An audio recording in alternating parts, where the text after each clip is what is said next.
After I'd been playing guitar for a few years, I made this awesome discovery, and I knew it had to be like one of a kind, first time ever discovery. And that was, I was playing my E chord, and I just decided to break the rules and play it somewhere else. And I played that and I thought, I'm a genius. I've discovered a new way to play guitar. And I started sliding around all sorts of chords. That didn't sound good, so I tried there. Oh, that sounds kind of cool. That's okay. And I started moving around these different chords thinking, I am a genius. Turned out I wasn't the first one to figure it out. Well, and that's okay, because a lot smarter people and better musicians came along before me, discovered that. And you'll notice, like in probably the mid '90s, early '90s even, a lot of the worship acts were using what I call open movable chords, and that is that you're playing an open chord, which means you have open strings, but it's also you move the familiar shape around the neck. Paul Balash used this a ton. Open the eyes of my heart.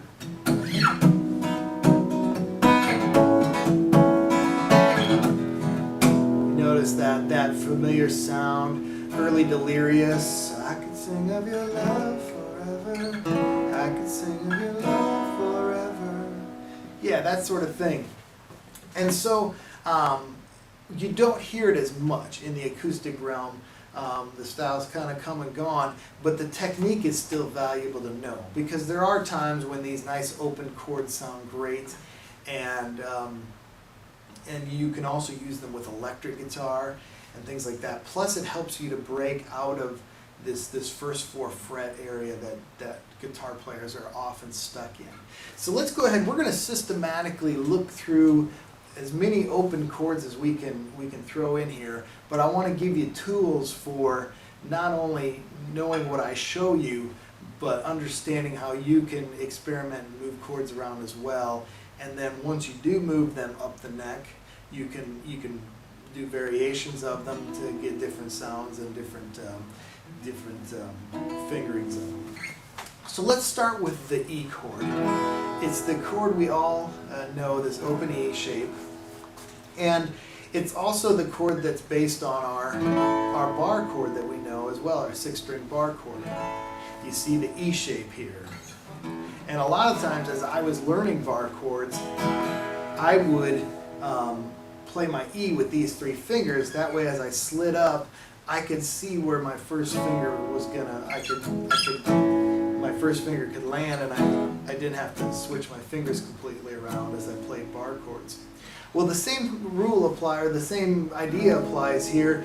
As I started playing these open movable chords, I would play them with these 3 fingers so I could see, like, okay, that's the 5th fret right there. My first finger should go there, but I'm not using it. But I know that's an A, and I know that's a B. All right, so you can do that if it helps you. Eventually, I learned just to know my way around the neck better, and so I didn't have to use tools like that. But let's start with the E. And in the key of E, the E chord is the 1 chord. All right, and there's 2 other major chords besides the E in the key of E, and that's A and B. And so, like you saw before, to play the 1 chord, we play it here. To play the 4 chord, the A, we move it up and play it here. And then to play the 5 chord, the B, we play it here. Again, it's that open the eyes of my heart kind of sound. Open the eyes of my heart, Lord. Open the eyes of my heart. I want to see you. You get the idea. And it's in countless other songs. So we've got the 1 chord, the 4 chord, and the 5 chord, all based on this E shape.